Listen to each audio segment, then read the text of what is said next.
नमस्कार मंडळी, sweet कॉर्नचं soup बनवायचं असेल तर दाणे काढून घ्यायचे, स्वच्छ धुवायचे, थोडेसे साईडला काढून ठेवायचे, बाकीचे मिक्सरच्या भांड्यामध्ये घालायचं, पाणी घालून मस्त असं वाटण तयार करून घ्यायचं।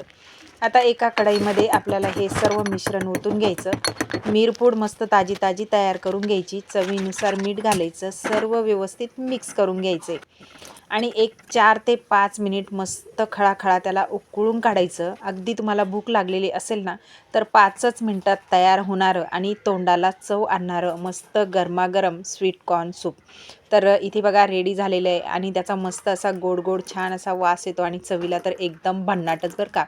तर बघा इथे मी सर्व केलेला आहे आणि आता गरमागरम एन्जॉय करायचे। तर तुम्हाला सुद्धा असं स्वीट कॉर्न सूप बनवायचं असेल तर व्हिडिओ नक्की बघा आणि जास्तीत जास्त तुमच्या मित्रमंडळींना, नातेवाईकांना आपला व्हिडिओ शेअर करा आणि तुमच्या कमेंटची आम्ही वाट बघत आहोत। चलो बाय।